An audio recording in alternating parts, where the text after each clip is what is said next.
Bonsoir à tous, bienvenue dans ce nouveau numéro des Incorrectibles. Je suis ravi de vous retrouver comme chaque semaine et je ne cesse de le dire, merci à vous qui êtes chaque semaine toujours plus nombreux, que ce soit sur notre chaîne YouTube ou sur notre chaîne Utréon. Et à ce propos, je ne cesse là aussi de le dire, merci à tous nos contributeurs qui permettent à ces émissions d'exister.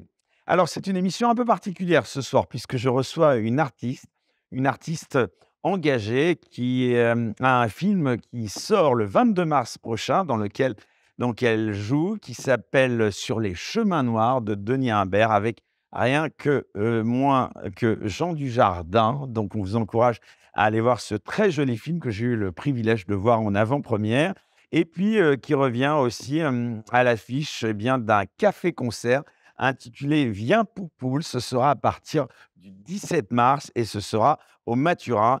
Mais surtout, avant de vous la présenter, c'est pour moi un petit peu dans mon inconscient et celui de beaucoup de Français, je pense, une artiste qui, je crois, est parmi les artistes, peut-être celle dont j'ai le plus en mémoire une scène mythique, puisque c'était une scène d'un film qui s'appelle Un éléphant, ça trompe énormément, avec Jean Rochefort. Un éléphant, ça trompe énormément, c'est sans doute l'un de mes films préférés. Donc, je suis ravi de l'accueillir. Vous l'avez forcément deviné, c'est Annie Dupéré. Bonjour. Bonsoir Annie Dupéré, merci beaucoup Bonsoir. d'avoir accepté notre invitation. Alors, Non. tout le monde doit vous parler de cette scène, évidemment, Oui, oui, mythique. Je suis oui, oui, désolé, mais entre je n'ai pas pu entre m'en ça et empêcher. Les familles formidables, oui, effectivement, j'ai Alors moi, c'était mais plus Un éléphant, ça alors trompe Un éléphant, énormément. ça trompe, c'est vrai que j'ai dit ça, le doudou des Français, quelque part. Quand on a une saloperie à leur annoncer, par exemple un confinement, eh bien, boum, le soir même, on a Un éléphant, ça trompe, le premier doudou. Ah, donc vous avez peut-être utilisé Et le deuxième doudou, c'est les tontons flingueurs. Là, si on passe dans la foulée Un éléphant et les tontons, c'est que ça va on très, on très sait mal. que ça va Bon, il faut les calmer.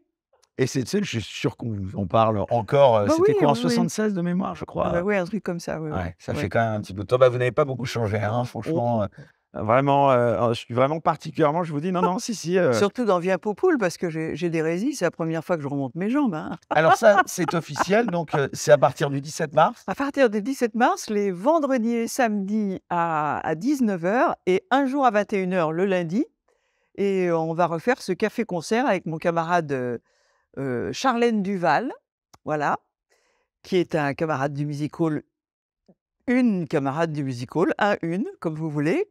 Et on s'amuse beaucoup, c'est extrêmement joyeux, voilà. Et instructif sur le café-concert. 18 chansons à 2 quand même. Voilà, c'est la première fois que je fais ça en fait, me balader en résie comme ça à chanter Viens Poupoule et plein d'autres chansons de l'époque et c'est vraiment très gai, je crois.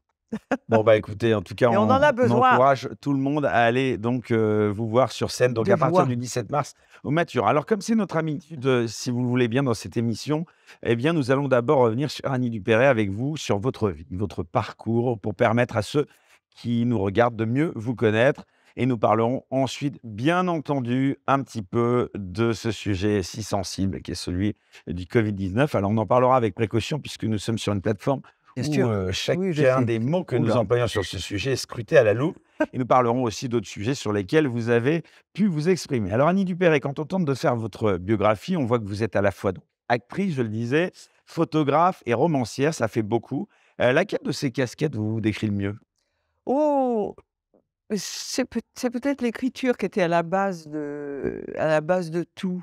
C'est vrai que moi je vais résumer en gros, c'est vrai que ma vie n'a pas commencé de manière drôle puisqu'à 8 ans et demi, j'ai trouvé mes 2 parents morts par terre et que, si vous voulez, quand on a subi un traumatisme comme ça, on en parlait avec Boris Cyrulnik d'ailleurs, il y a en gros 2 manières de se sauver.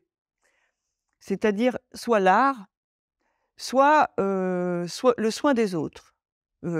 Psychologue, psychiatre comme Boris ou l'art qui est une manière de transcender les choses comme ça.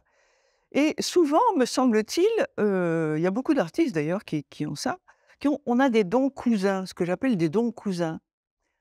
C'est-à-dire que, par exemple, moi je suis entrée aux Beaux-Arts, je voulais être peintre, voilà. J'ai fait mes 2 ans de Beaux-Arts et puis un orientateur professionnel, j'ai tout ça à 14 ans et demi à l'époque et un orientateur professionnel a dit: «Oui, mais elle lit, elle écrit tout le temps, elle va perdre le contact avec les mots», magnifiques mots, pourquoi est-ce que vous ne l'inscrivez pas au conservatoire d'art dramatique pour qu'elle continue à étudier des textes? En fait, il y avait déjà l'écriture à la base, la peinture, les dessins, et puis c'est arrivé par là-dessus la comédie. Et en fait, la comédie, et dans ces dons cousins, il y a beaucoup d'artistes comme ça, qui peignent, qui chantent, qui écrivent. Et il y a une de ces expressions qui finit par devenir votre métier principal. Mais en fait, on est assez éclectique au départ. Alors, si vous le voulez bien, on va revenir d'abord un peu sur, justement votre enfance. Vous racontez notamment dans ces aspects, tragiques, vous l'avez souligné, dans un livre qui avait eu un vrai succès en 1992 intitulé «Le voile Poil noir». noir, oui. Qu'est-ce qu'il vous reste de votre enfance, Annie Dupéré? Rien, j'ai espéré quand j'ai fait les après, vous savez, on met 10 ans pour faire un pas dans ce genre d'histoire comme ça. Quand j'ai me suis décidée à écrire ce livre avec les photos de mon père qui me prouvaient que cette enfance avait existé. C'était un livre sur la non-mémoire aussi et sur le traumatisme, ce que laisse un traumatisme, comme ça, comme on soulève un pansement pour faire un état des lieux, voilà. Où est-ce qu'on en est? Voilà. Comment est-ce qu'on s'arrange pour pas faire le deuil pendant 30 ans? Voilà.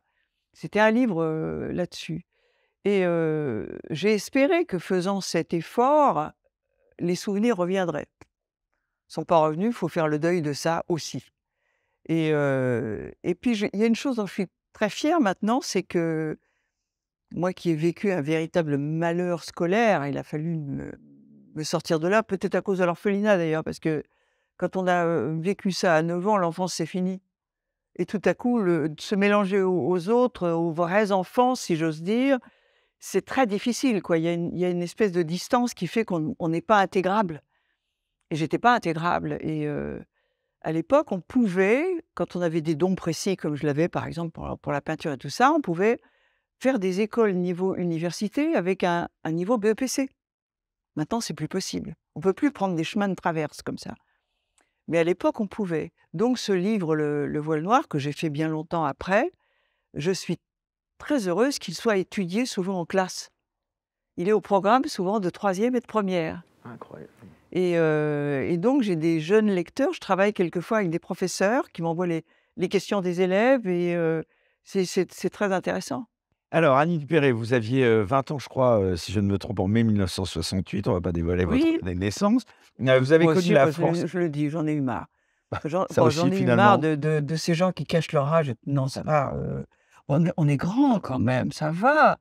Bon, moi j'ai 75 ans, je suis née en 47. J'étais la première un jour à Incroyable. craquer dans une émission, Non, mais à c'est dire incroyable. parce qu'on m'a dit j'ai dit, À peine à l'époque croyable. j'avais 60 ans, on m'a dit: «Non» parce que je dis: «Comment ça non? C'est un gros mot Ça ou aussi, c'est quoi?» un tabou, finalement, Bah, peut-être. un tabou absolument incroyable. Peut-être plus encore pour les femmes. Ah bah oui, évidemment, évidemment, Et oui, dans votre métier, et dans le métier évidemment, il y en a beaucoup c'est qui se sûr. rajeunissent. Oui, ou Qui qui le disent pas parce qu'on laisse un flou et cetera, je suis une fille franche. Ah bah ça, on va avoir l'occasion, je pense, de s'en rendre compte. Je disais que vous aviez 20 ans en 1968. Vous avez Oui, donc connu la France de la fin des Trente Glorieuses, ouais. cette époque bénite qui semble aujourd'hui bien loin. Vous en gardez quel souvenir, vous? Je sais pas, c'était, j'ai pas beaucoup de souvenirs de cette époque-là. C'est encore entre mon arrivée à Paris à 16 ans et demi, 17 ans, mes débuts dans le métier d'ailleurs, à 16 ans à peu près, jusqu'à 28 ans, j'étais, je me suis définie longtemps après comme une funambule au-dessus d'un lac noir. C'est-à-dire qu'avec ce traumatisme que j'avais et ce refus du deuil, puisque c'est comme ça, je vis, j'étais assez inaccessible en fait, assez en défense et et j'aime pas ce personnage que j'étais, mais c'était une réaction, hein et je pense à moi à cette époque-là, cette force que j'avais comme ça au-dessus du sol, à dominer un peu tout. Je pense à moi-même avec une petite pitié de cette fausse force que j'avais, mais qui m'a protégée évidemment. Oui, oui. Donc je me rappelle très peu, je me rappelle par contre une chose assez frappante. Vous diriez pas qu'il fallait mieux être jeune quand même à cette époque qu'à la nôtre aujourd'hui? Oh, mais c'est vrai qu'on a vécu les années 70-80, ça a été quand même tout à fait extraordinaire, pour les jeunes à cette époque quand même. Ça a été, cette espèce de libération des mœurs comme ça, Après 68, ça a été quand même la pilule, ça a été une période bénie, pour la jeunesse, hein, c'est sûr. Ouais, ouais, ouais, ouais. Ouais, vous comprenez le reproche des jeunes qui parfois accusent votre génération d'avoir profité, si j'ose dire, cramé, la caisse en leur laissant un monde moins vivable dans tous les sens du Je terme? comprends. Je comprends et surtout, quand on les culpabilise maintenant en leur disant: «Oui, alors attention parce La que réforme des ceci, parce retraites, que cela, oui, oui, et puis l'adaptation, la planète et tout». Je comprends qu'il y a certains qui revendiquent de pouvoir être aussi insouciants que nous l'avons été. Et pourquoi nous, on devrait se soucier de tout alors que vous, vous vous souciez de rien à cette époque? Et bon, c'est un reproche qui est, on pouvait pas le savoir quoi, qu'on était en train de creuser quelque chose qui allait aller mal. Enfin nous disons la société, mais je comprends qu'il y ait des colères des jeunes comme ça qui disent: «Pourquoi est-ce qu'on serait coupables nous? Pourquoi est-ce qu'on doit nous rattraper les choses alors que vous avez profité d'une période comme ça?» on parlait de mai 68 et vous êtes arrivé, vous, à Paris, avant cette date pour Oui, intégrer notamment le Conservatoire national supérieur d'art dramatique de Paris. Paris, vous l'avez vu changer, cette ville? surtout dernièrement quoi, la Oui, le bilan, Delanoë et Hidalgo vous ont je sens là que vous allez nous dire que non, mais non, mais non, mais vous c'est, êtes critique, oui, ça devient, ça oui, je presque vais être risible. critique, oui. Oui, oui, là, oui, là, non, je vais pas parler de ça. Ah bah si, allez-y là. Non, non, non, j'ai beaucoup apprécié, je dois dire que j'ai eu quasi un fou rire. Vous avez dû la voir cette vidéo d'Hidalgo, en train d'expliquer au maire de Kiev qu'il fallait faire des pistes cyclables. C'est mais on n'y croit pas. D'abord, je me suis dit: «C'est un vidéo gag». Non, non, pas du tout. Le mec, il prend des bombes sur la gueule, ils ont plus d'électricité, ils ont plus rien et elle lui explique qu'il faut faire des pistes cyclables, mais c'est et là, je me dis une chose extraordinaire, c'est que l'absence de doute va de pair avec une totale absence du sens du ridicule. Ça marche ensemble. Intéressant. Mais en tout cas, c'est une force absolument inouïe, inouïe. Pouvoir faire ça, c'est Peut-être une bonne comédienne, hein, elle aurait été je non, je ne sais pas, je sais non, pas. moi je le sens comme un doute. Moi, je Bon, on revient à vous. Comment vous en êtes arrivé à faire du cinéma, Annie Dupéré? Quels sont les acteurs qui vous ont donné envie de faire du ah non, cinéma? non, personne m'a donné envie de faire du cinéma. Moi, j'étais au théâtre, j'étais au conservatoire, en Corse, d'ailleurs. J'ai commencé Comédienne à d'ailleurs, vous diriez plus actrice, comédienne? Parce qu'il y a toujours eu ce débat. comédienne ou C'est Alain Delon qui disait qu'il était un acteur lui. non, non, non, comédienne, moi, j'ai commencé d'abord par le conservatoire de Rouen. Alors je vais rendre hommage à mon professeur de Rouen qui était un type tout à fait extraordinaire. D'ailleurs, sort de ses pattes à ce professeur quand même, Karine Viard, Valérie Lemercier, Virginie Lemoine, Franck Dubosc et je repère une chose, c'est que c'est des gens qui ne s'interdisent rien. C'est-à-dire qu'ils mettent en scène, qui peuvent chanter, qui peuvent faire ceci, qui peuvent faire du sketch, qui peuvent, voilà, qui on va et c'est Jean Chevrin, ce professeur magnifique à Rouen, nous avait inculqué une espèce de liberté comme ça artistique, où on n'était pas obligé de se cantonner à être tragédienne ou comique ou ceci, cela. Il fallait explorer toutes les facettes de ce métier et après à Paris, j'ai joué tout de suite, à 17 ans au théâtre et puis après avec Popesco. J'ai eu le bonheur de jouer avec cette grande madame Popesco pendant 1 an et je crois que j'ai croisé un type qui m'a dit un jour: «Tiens, il y a Jean-Luc Godard qui cherche, une jeune fille pour être la collègue de Marie-Ève Lady dans un film». Et puis ça a commencé comme ça. Il m'a dit: «Bah, tiens, viens sur le tournage». Alors j'étais sur le trottoir, je vois ce type que je connaissais qui était assistant et puis un monsieur qui passe et il dit: «Ah monsieur Godard, c'était la jeune femme que je voulais vous présenter, pour le rôle», et il me regarde, il m'a regardé 2 secondes et il a fait: «Ça ira». Boum! Pour c'était, voilà, c'était un peu bizarre et c'était tellement bizarre d'ailleurs que je me suis dit: «Si c'est ça le cinéma, je vais retourner au théâtre très, très vite». Alors c'est intéressant ce que vous dites là, parce que justement, déjà, si à cette époque vous vous interrogez sur, cette image du cinéma, quel regard vous portez, tout d'abord sur l'état du cinéma français aujourd'hui? J'aimerais bien qu'on en parle un petit peu parce que certains expliquent que si le cinéma français se porte mal, c'est normal car le cinéma français serait pour certains de plus en plus mauvais. Est-ce que c'est aussi votre avis ou pas? Non, non, pas vraiment.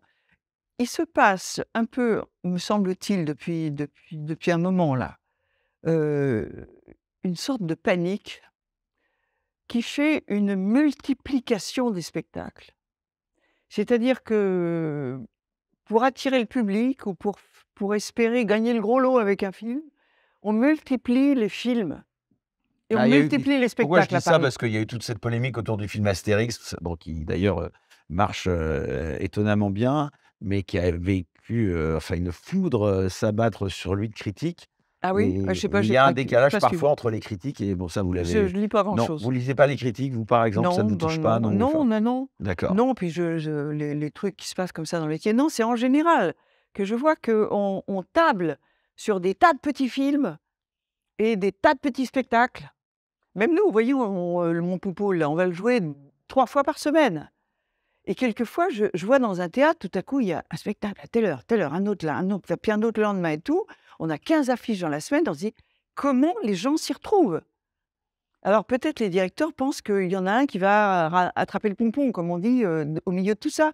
Il y a je crois que ça procède d'une espèce de panique comme ça, pour essayer d'attirer les gens ou je sais pas ce qui se passe, j'ai j'ai en tout cas l'impression qu'actuellement on est un peu devenus les non essentiels. Ah, Ouais, vous diriez le ça. spectacle, oui, est un peu non essentiel. Et par contre, les terrasses et les restaurants sont pleins. Je crois que c'est assez typique des temps de crise. Les gens se rassurent en buvant et en bouffant. Et c'est intéressant parce que, alors moi c'était Alors les libraires pleurent aussi, ouais. il y a personne dans les librairies et 2 bières en terrasse, c'est le prix d'un livre.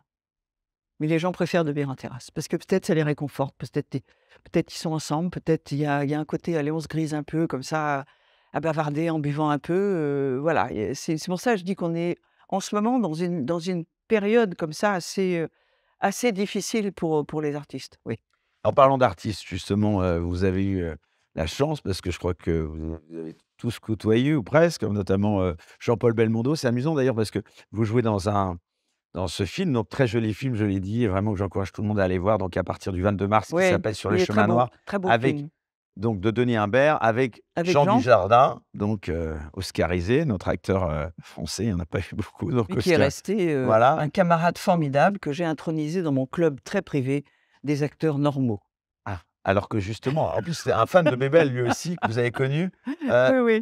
à part Jean Dujardin qui est un monstre, du cinéma, français, est-ce que vous avez quand même pas vu une évolution, en termes de personnalité de ces acteurs, de cette accession à la notoriété, Bah, à la oui, starification, oui, oui, oui. C'est-à-dire que Jean Dujardin, je pense qu'il doit vous rappeler peut-être, Belmondo, oui, oui, oui, oui, ou Jean Rochefort ou des gens comme ça, c'était, comment dire? C'était plus ludique à cette époque. C'est vrai, le fait de jouer était, on pensait pas forcément: «Est-ce que le film va marcher? Est-ce que le film va ceci?» D'abord, on s'amusait à jouer, vraiment. à faire un film vraiment et puis il y avait un côté, gamin. L'argent, Il y avait un côté gamin polluait comme pas ça encore? chez les comédiens qu'il y a un peu moins maintenant. On se soucie beaucoup de l'image qu'on va avoir, si on a fait tel film, est-ce qu'on va récolter tel public? C'est plus diplomatique maintenant, disons, une carrière comme ça au cinéma. Alors, vous voyez où je veux vous emmener, pourquoi j'ai Je sais voulu, pas. faire cette digression sur, un petit peu cette image, du cinéma parce que, ça nous amène à aborder un sujet fondamental. On est dans une émission en plus qui s'appelle Les Incorrectibles. Vous n'êtes pas connu pour avoir votre langue dans votre poche. Vous êtes ce que je disais, une grande dame du cinéma, du spectacle, engagée. J'aimerais qu'on aborde un sujet, relativement sensible puisqu'il n'y en a pas beaucoup qui veulent s'exprimer là-dessus, enfin d'artistes, j'entends. C'est celui d'idéologie du cinéma français. On a l'impression que tous les films, en tout cas beaucoup, je ne parle pas évidemment, du dernier dans lequel vous avez joué, sur Les Chemins Noirs, qui évidemment n'est absolument pas concerné par ma question. On a l'impression quand même que tous les films sont globalement dans la mouvance hygiéniste, néo-féministe, transgenriste, wokiste, qu'on nous vend en permanence la même sauce sous couvert d'une sorte de pseudo-transgression. Il n'y a pas une sorte de conformisme du cinéma quand même, honnêtement? Non, pas du tout, il y a beaucoup, effectivement, Trouvez qu'on il est ose très encore. porté sur le social. Oui, oui, oui, sur les difficultés, c'est pour ça que ça fait des films souvent qui sont pas très gais, ou alors on est dans la franche comédie, ou alors on attaque le social, les machins, voilà, les femmes qui ont pas le temps, les voilà, il y a pas de les grands films qui font rêver, il y en a effectivement pas beaucoup. Vous pensez qu'on peut réaliser aujourd'hui un film sur tous les sujets? Je sais pas. Vous voyez, il y a par exemple en ce moment un film qui s'appelle Le monde d'après de Laurent Firotte que j'ai eu le plaisir de recevoir il y a quelques semaines dans cette même émission, bon, qui faisait partie du système et qui lui-même a dit, et qui d'ailleurs, je crois, a une très haute estime de vous et qui me disait: «Bah, voilà, ce dernier film, s'il parle, donc de toute cette, on va dire, c'est une satire de ce qu'on a vécu depuis 2 ans, sur la période du Covid». Bon, bah, ce film, il a même pas essayé de le faire financer, par la voie normale, du cinéma. Il a au final été distribué que dans une salle de cinéma. Bon, devant le succès qu'il rencontre depuis maintenant, plus de 3 mois, il est distribué dans un peu plus de salles de cinéma, près d'une dizaine, je crois, en France et notamment sur internet aussi, lemondedaprès.net, hein. J'encourage les gens à aller le voir en VOD. Il est déjà accessible sur Utréon.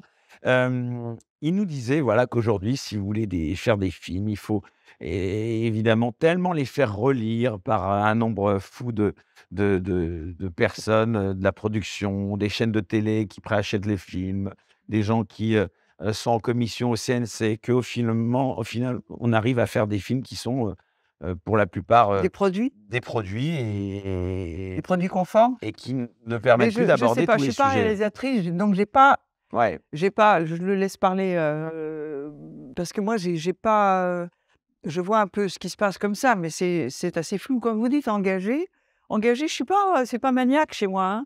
Normalement, je suis pas engagée moi, mais ponctuellement, quand il y a quelque chose qui me choque, oui, voilà. Mais a priori, je suis pas quelqu'un dont je me disais: «Tiens, je vais quelqu'un d'engagé». Non, pendant très longtemps, je l'ai pas été du tout, et puis quand il y peut-être a quelque aussi que vous chose qui pouvez me vous le frappe. permettre d'être engagé aujourd'hui, mais si vous étiez, pardon, comédienne débutante, on vous dirait, «Sois belle et tais-toi» peut-être, Annie, non? Aujourd'hui, personne ne vous a reproché, on va en parler, on va y venir, à votre dernière prise de position. Est-ce que, voilà, vous auriez eu le courage de prendre ces positions, de faire ces coups de On peut gueule? pas savoir en arrière qu'est-ce qu'on Ouais, aurait fait ou pas, ouais. en même circonstance. Bah, en tout cas, il y a quand même une sorte de politiquement correct qui, vous pouvez pas le contester quand même, a quand même s'est développé, dans toutes Ah bah, les sphères, c'est heu, extraordinaire même. voilà. C'est quand même tout à fait extraordinaire. Si, alors moi je suis, effectivement, vous parliez des 2 ans qu'on vient de vivre là, et quand même, qui sont assez hallucinantes quand même, faut se rappeler quand même, faut se rappeler. L'ami Christophe Lévesque dans Ouais. ce spectacle d'ailleurs avait fait, quand j'ai été la dernière fois que j'ai été le voir, avait fait quelque chose de formidable. Il avait dit effectivement, à un moment, il avait dit: «Ou alors je vais me signer à moi-même une autorisation de sortie», et les gens ont ri. Il a dit: «Ah, vous riez? Vous riez? Vous avez déjà oublié? Vous avez déjà oublié? Qu'on vous a demandé de faire cette chose absolument hallucinante, de vous autoriser vous-même oui, oui, oui», il a dit: «Mais ça y est, vous rigolez, ça vous fait rire, et c'est beau, hein, c'est ça exactement, faut pas oublier». Mais c'est vrai que pendant toute cette période-là, c'est absolument dément ce qu'on a vécu, oui, Alors et il en reste justement, des choses, oui. voilà, on y arrive, donc c'était la raison pour laquelle j'ai voulu vraiment vous inviter et vraiment je vous remercie. Bah oui, on va Aïe, pas aïe. se mentir. Évidemment que je suis ravi d'aborder votre actualité avec vous, mais bon, il y a tellement peu d'artistes, qui osent, émettre une opinion en dehors de faire la promo de leur film ou de leur, actualité, que, je trouvais ça, particulièrement noble et courageux de votre part. Donc on va revenir, si vous voulez bien, à ce sujet, qui a fait évidemment, l'actualité. C'est bien sûr, le sujet du Covid-19 et des soignants non vaccinés pour lesquels vous êtes, évidemment, impliqués. 1re question d'abord avant de rentrer et de revenir sur ces derniers propos, avec maintenant 3 ans de recul, quel bilan vous faites de cette période, ce Covid-19, Annie Dupéret? Je dois dire une chose, c'est que, je conçois parfaitement que des gens, et j'ai plein d'amis autour de moi, qui ont été croyants, puisqu'on était dans une espèce de religion vaccinale, comme a dit un monsieur assez très intelligent, qui ont été croyants.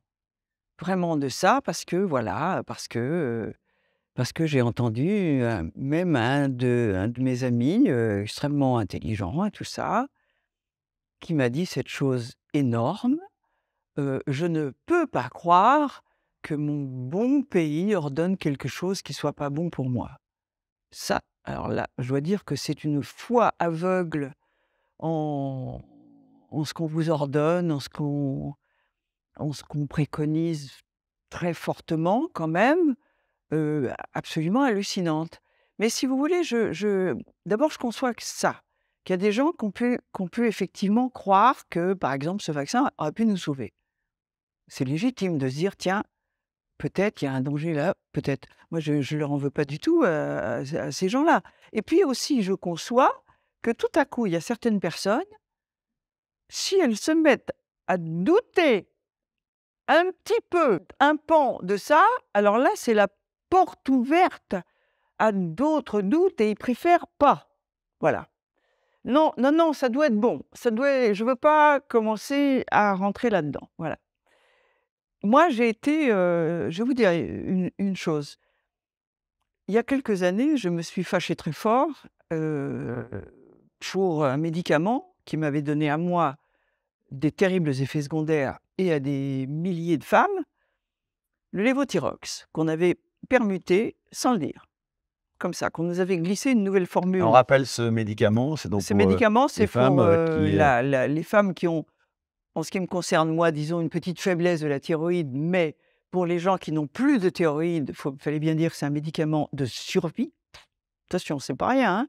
C'est pas un petit médicament qu'on a changé. C'est un truc qui, pour certaines personnes, était vital. Et on leur change du jour au lendemain sans le dire. On dit qu'on a changé le packaging. Et puis un petit excipient, rien, rien du tout. Et là commence à arriver la catastrophe. Des femmes qui deviennent chauves. Moi, j'ai eu on m'a emmené aux urgences, on a cru que je faisais une crise cardiaque.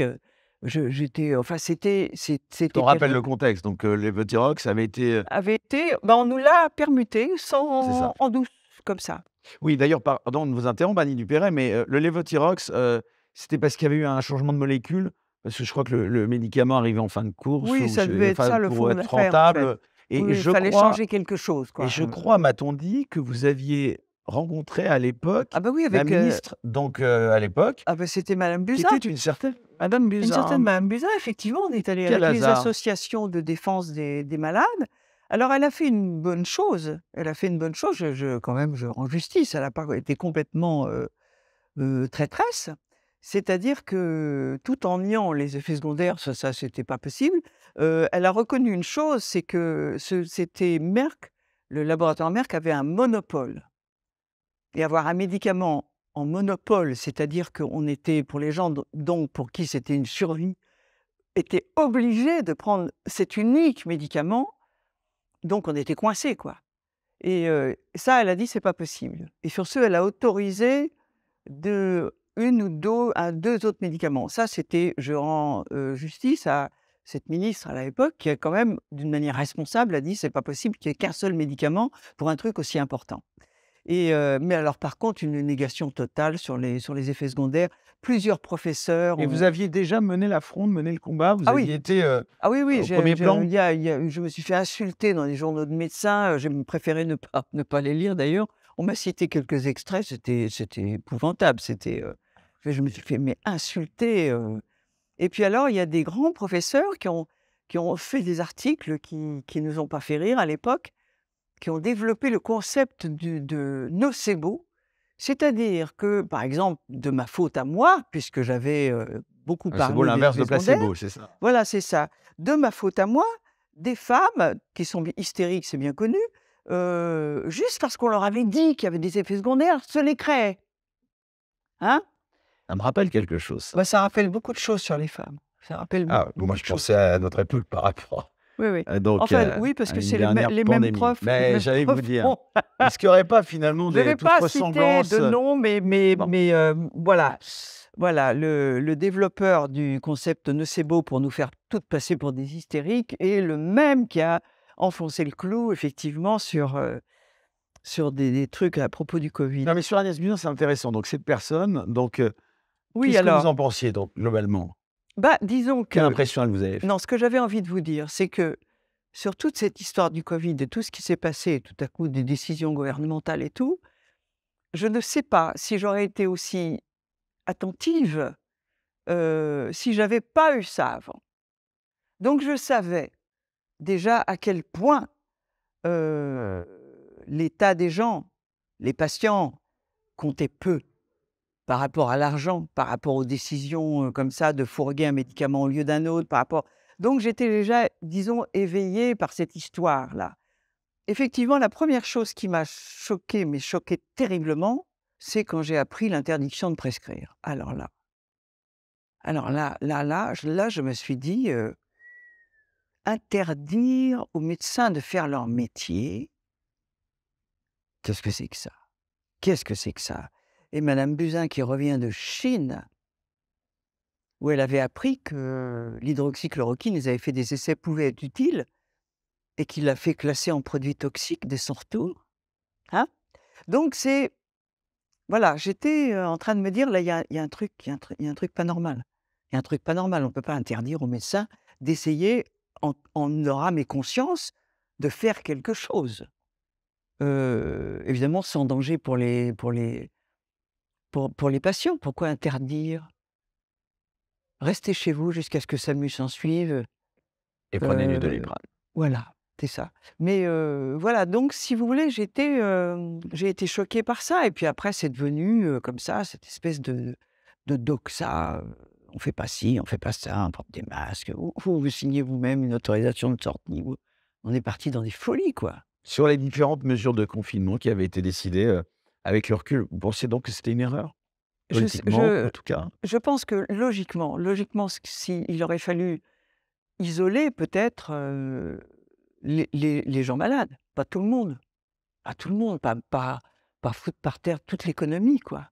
La jeunesse? Oui et la jeunesse notamment, qui risquait pas grand-chose. Et puis alors je vais vous dire quelque chose qui va vous faire rire peut-être. Ce passe, contre lequel j'ai été furieusement parce que j'avais dit un jour, que je voulais pas que mon pays des droits de l'homme instaure une ségrégation, par les citoyens.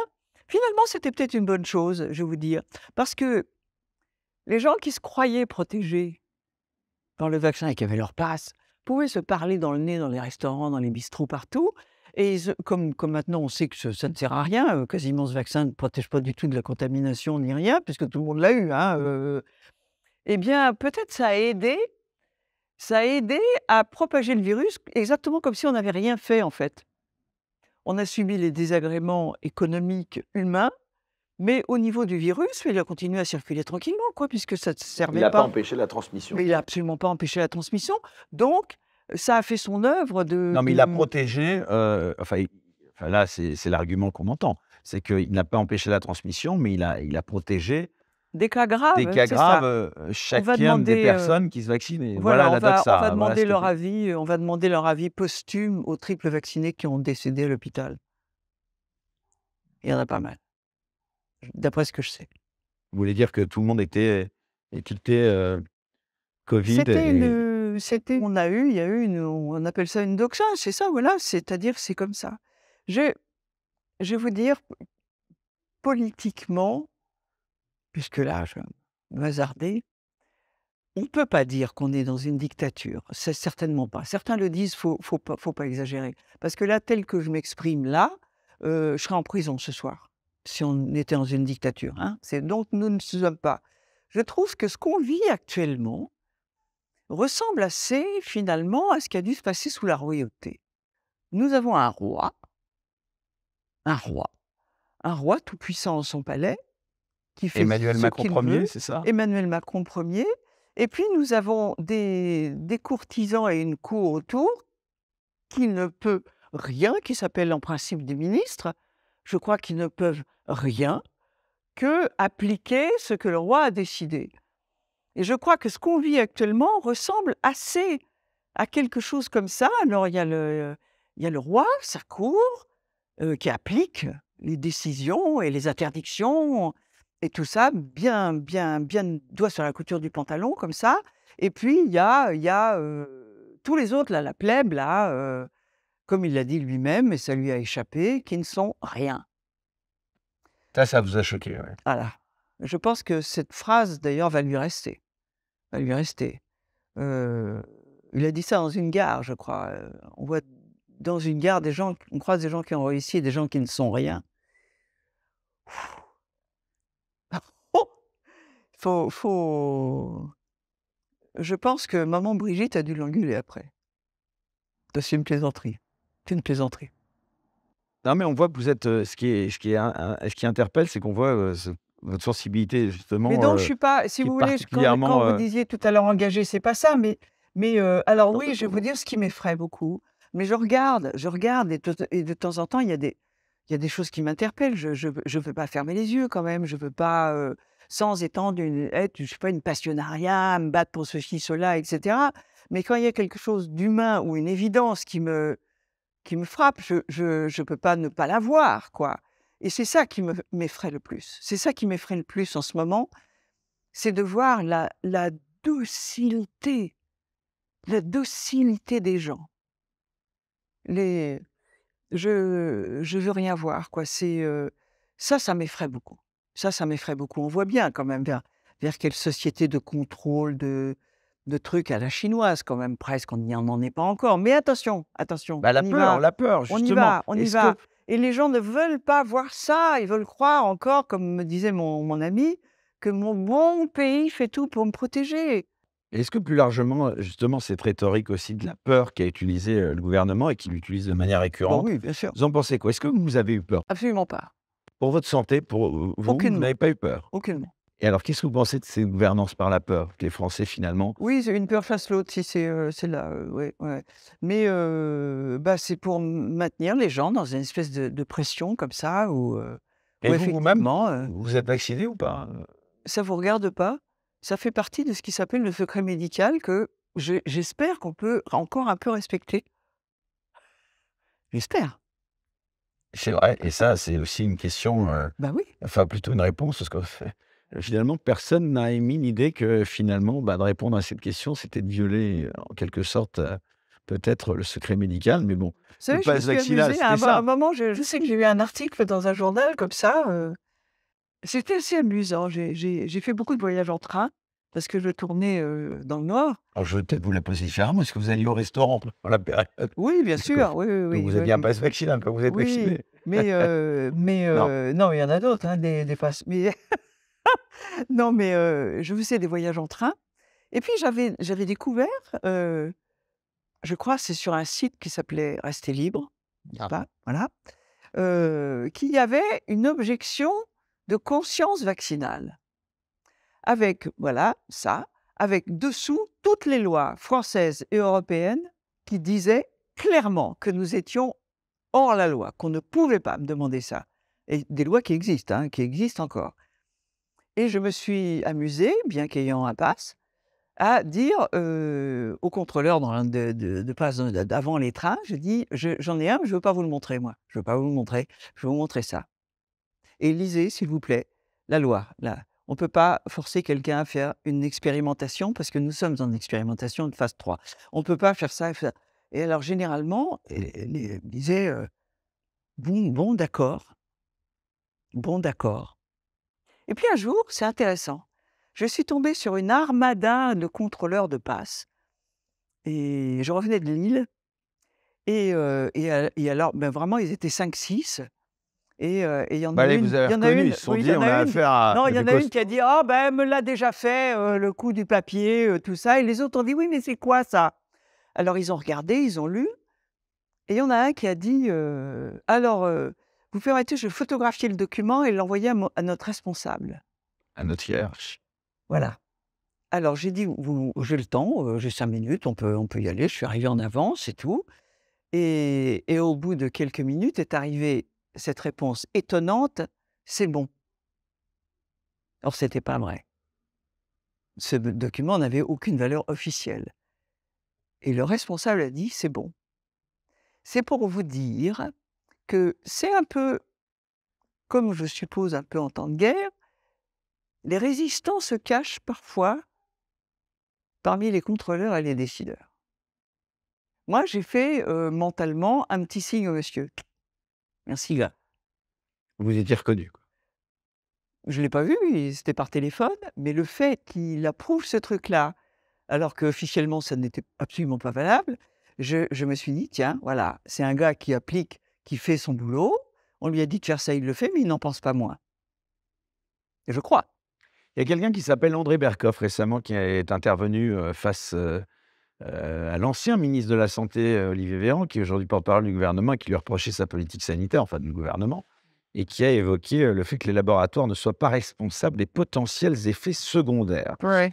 Bon, il y a eu toute une bronca, autour de cette émission puisque ce qui est absolument incroyable, bon, André que je connais en plus, très bien, enfin comme par hasard 2 jours après, il travaille sur une radio qui s'appelle Sud Radio. Son émission a été mise en garde, comme par hasard 2 jours après par l'Arcom, l'autorité de tutelle, alors pour une émission sur enfin pour des émissions qui n'avaient rien à voir avec le covid, mais qui étaient sur l'Ukraine, qui avaient été tournées, des mois et des mois avant. Mais enfin, il trouve que c'est arrivé juste après. Puis il y avait surtout cette réponse d'Olivier Véran qui a été tout de suite mise en avant. C'était, André Berkoff, «Quel dommage que vous ayez, viré complotiste». C'est écrit sur votre fiche Wikipédia. Bon, Ah oui, au-delà oui, oui, oui. C'est un au-delà compliment maintenant, complotiste. bah, voilà, j'allais vous dire. Je pense, oui, oui. Vous êtes Oui, oui, complotiste, vous? évidemment, évidemment, parce que c'est tout simplement c'est un mot stupide, mais c'est un adjectif qui définit maintenant les gens qui, comme je disais, qui gardent l'œil ouvert, quoi. Qui gardent l'œil ouvert, qui sont pas forcément comme ça des passionnariats, comme je disais, mais qui veulent pas se laisser abuser. Et alors là, ce point particulier, ça vous avait choqué ou pas? Bah, d'abord, c'est une réalité, hein. Les laboratoires Bien pharmaceutiques ont sûr, signé des contrats bah, dans évidemment, c'est lesquels il est choquant. stipulé qu'ils ne sont Ils pas sont pas responsables, responsables c'est en cas d'effets hallucinant. secondaires. C'est hallucinant, ouais, ouais. Mais ça vous a pas surpris plus que ça, finalement? Pas vraiment, non. Pas vraiment que ce soit, accepté comme ça, Pensez qu'il y a eu des affaires vraiment troubles dans le marché des attributions des contrats justement, qu'il y a eu des affaires de corruption? Bon, évidemment, ma question elle est gentiment naïve, hein, puisque enfin, ça me paraît évident puisqu'on a interdit tout ce qui pouvait être une solution de soins ou de secours pour emmener tout le monde vers un entonnoir qui était la fortune du laboratoire. pensez que le covid, c'est une affaire financière aussi? Ben, je pense, bien sûr, mais bien sûr, enfin. Et puis tout ce fric qu'on a dépensé pour ce médicament, inefficace et toxique là, le Remdesivir, comment il s'appelle? Le Oui, oui, remdesivir, ouais. notre argent. Parce qu'il faut pas oublier ça quand même, tout ça, c'est le fric des Français. Et maintenant on va leur chipoter, 100 € pour la retraite quoi, alors qu'on l'a dépensé, mais comme ça, pour des labos, pour un vaccin qui sert quasiment à rien, pour des médicaments toxiques qui ne servent à rien. Et faut pas que les gens oublient que c'est notre argent, c'est notre travail qu'on a comme ça, dilapidé, alors qu'on a interdit l'hydroxychloroquine et comment ça s'appelle? Et ce médicament, l'ivermectine, qui coûte rien et qui soigne. C'est bien pour une raison qu'on les a interdits. Comment vous expliquez qu'aucun homme politique d'ailleurs c'est intéressant parce que la plupart étaient parfois soignés par l'hydroxychloroquine quand ils Bien avaient le sûr, covid. mais enfin Comment vous tous. expliquez qu'aucun homme politique se soit vraiment élevé contre cette politique? Parce qu'à l'époque, il y a une atonie générale quand même, Annie Dupéret, vous pouvez pas le nier. Oui, oui, oui, puis même là, on parle pour rien, hein, parce que ne nous écoutent que des convaincus. Alors bon, Pas excusez-moi, forcément. je suis en train de vous dire que votre émission sert à Oui, rien. non, non, vous êtes peut-être en train de me dire que je ne suis écouté que par des complotistes. Non, non, mais vous savez, ils sont peut-être plus nombreux qu'on l'imagine, hein?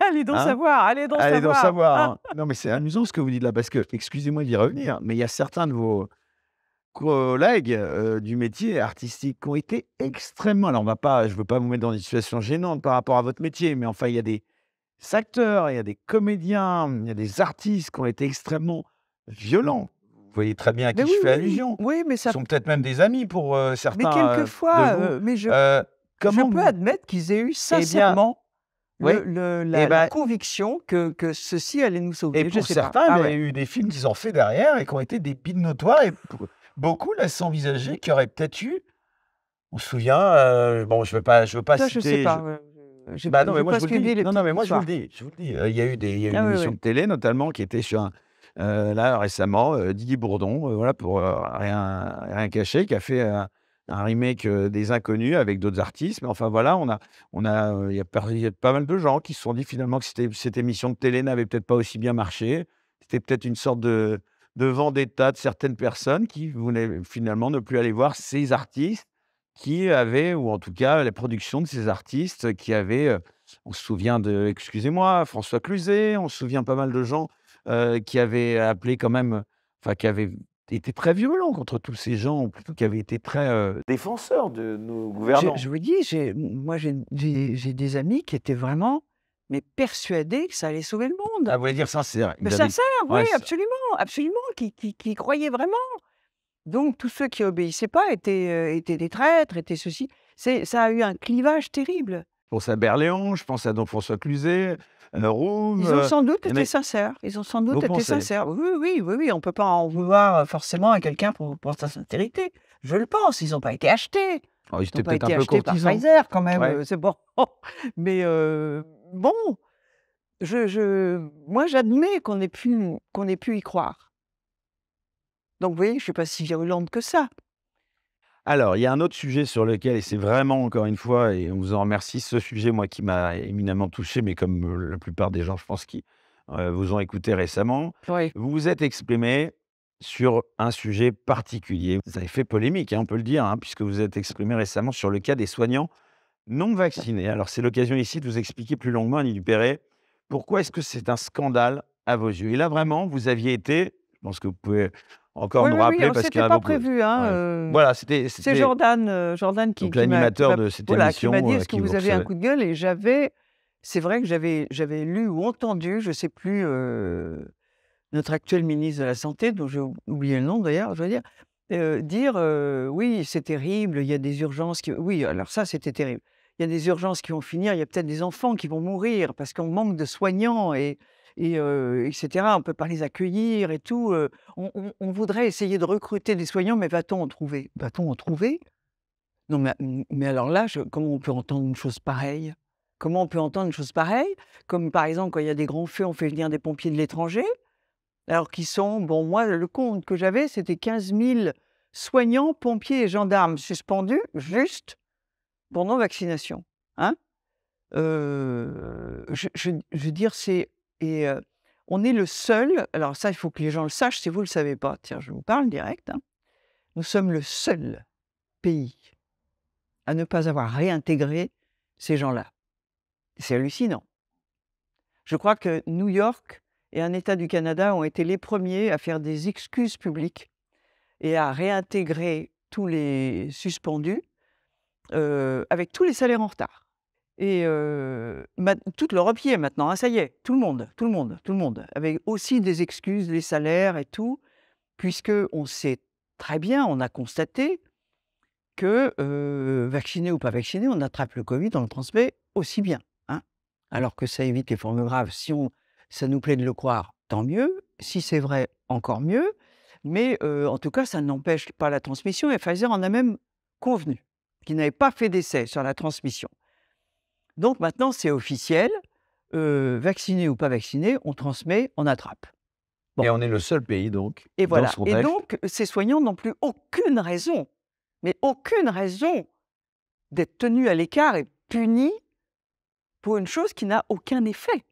non rémunéré. Voilà, alors c'est ça qu'il faut que puisque les gens veulent ignorer ça, suspendu, ça veut dire sans salaire, mais aussi sans chômage. C'est-à-dire sans rien. Il y a des suicides. Il y a des gens qui dorment dans leur bagnole, des infirmières qui ont avec 2 gosses qui do je veux dire, il y a des cas, mais absolument, absolument monstrueux. Allez donc voir, s'il vous plaît, sur internet, sur un site qui s'appelle Les Essentiels. Il y a un photographe qui a été les photographier dans toute la France et il y a une cagnotte de dons d'ailleurs pour les aider, Les Essentiels et un homme qui s'est passionné comme ça pour cette cause parce que c'en est une, d'une injustice absolument, maintenant on le sait. Au début, on pouvait se dire: «Alors oui, peut-être qu'ils peuvent peut-être plus trans» maintenant on sait que non, c'est faux. Alors à quoi rime qu'on soit le dernier pays à punir ces gens pour rien, hein? À les bafouer, à les jeter dans la misère alors qu'on les a applaudis, on les a envoyés, soigner le covid sans blouse, sans rien, sans protection et tout et maintenant on les jette dehors, on les laisse dans la misère. À quoi ça rime? Sauf être le caprice d'un souverain qui a envie de les emmerder. C'est, oui, je suis violente là. Parce qu'il y a vous rendez compte, on est le seul, donc quand je parlais de monarque, ça ne peut être que ça, hein? C'est, le bon vouloir du Seigneur. Pour vous, les soignants, il faut les réintégrer là, tout de suite, Mais maintenant. évidemment, mais enfin évidemment, j'ai encore une amie qui m'a dit on manque de médecins, à l'hôpital, les urgences sont saturées, enfin, mais attention, mais où on va? Comment on peut pas voir ça humainement? Maintenant qu'on sait qu'on peut transmettre et attraper, même si on est vacciné, ça rime à rien.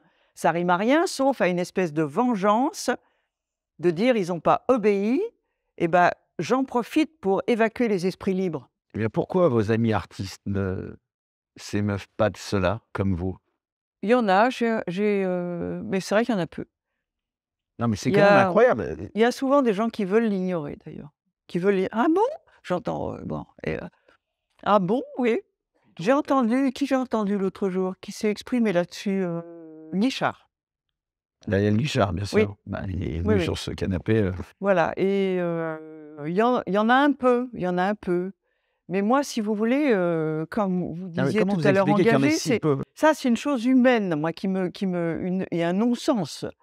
Un non-sens et qui a une telle, qui fait de tels dégâts humains et sociétaux et sociétals en ce qui concerne les pompiers et tout ça, je me rappelle, Non, parce que quand excusez-moi, quand vos amis artistes et il n'y a absolument pas de critique là-dessus, mais s'engagent pour les sans-papiers, par exemple, alors là, les tribunes, il y en a des tribunes signées par oui, oui, des mais centaines. c'est parce que cette Comment histoire de Covid, cette espèce de religion vaccinale, comme elle l'a dit un prof, reste encore extrêmement sensible et extrêmement clivante. Il y a les croyants et les incroyants. puis il y a même les repentis, vous Oui, m'avez c'est dit, ça, oui, hein, oui, ça oui, hors oui, oui, antenne que oui, vous aviez eu oui, oui, une un anecdote. médecin de mes connaissances, tout à fait à la retraite, mais qui est allé vacciner les dimanches comme ça pour la bonne cause, parce qu'il y croyait sincèrement, je pense qu'il était sincère, a eu ce mot extraordinaire: «On a eu beaucoup de repentis». Incroyable ça. Ah, il y a les excommuniés et les repentis et je crois qu'il reste quelque chose de ça, il reste quelque chose de ça. Les voilà, on c'est pas encore clair. Bon, c'est encore neuf, hein. C'est encore neuf cette histoire. Bon, on en sort seulement, et encore Et encore. et encore. On a pris notre peur entre-temps, voilà. On a pris, l'Ukraine, on a pris machin, maintenant il y a d'autres choses, mais qui remplacent ça, mais c'est encore neuf. Le clivage est encore là. J'ai, peut-être un bon tiers. Moi, je suis pas sur les réseaux sociaux, j'en ai aucun. Je suis pas je pars pas là-dedans, mais j'ai donc mes contacts qui Ah, je peux sont vous confirmer que vous êtes soit très des populaire sur les collègues, réseaux sociaux. bah, oui, mais je les lis pas. Depuis ce coup de gueule que vous avez, Ah oui, puis fait sur les au soignants théâtre, j'ai eu suspendus, moi, j'ai eu des lettres des témoignages, merveilleuses. Ah ouais. oui, des lettres merveilleuses de soignants. Il y a même un groupe d'infirmières, les blouses blanches, qui sont venues au théâtre et ça faisait chaud au cœur, quoi, Louis mais Fouché, par exemple, vous le connaissez, par exemple, ce médecin non, je l'ai jamais suspendu rencontré. qui est, voilà, médecin animateur qui travaillait à Oui, Marseille. je le connais, bien Ouais. entendu, mais je l'ai pas rencontré. Par contre, je connais le professeur Péronne, oui. Parce que Et j'étais quel regard allée vous avez sur le professeur Perron? je l'avais rencontré quand j'étais allée au Mont-Valérien. Il y avait, justement déjà les soignants suspendus. Il y avait une marche à travers toute la France des infirmières et des infirmiers suspendus. C'était vraiment les infirmiers qui avaient marché longtemps pour venir jusqu'au Mont-Valérien et j'avais mis ce jour-là pour aller les accueillir parce que je trouvais cette situation terrible. Mes 2 décorations pour faire bon poids, j'avais mis mon chevalier de la Légion d'honneur et officier de la Légion d'honneur pour dire: «Voilà, je l'État m'a reconnu une valeur en me donnant ces décorations, je ne les renie pas, mais par contre, moi, je trouve que ce que l'État vous fait là, c'est pas je lui reconnais pas une valeur humaine, terrible là, franchement» et c'est vrai que j'étais là, j'ai rencontré Péronne, effectivement. Pour voir la suite de l'émission, sans aucune censure, merci de vous abonner à la chaîne Les Incorrectibles Plus sur Utréon depuis le lien en description sous cette vidéo.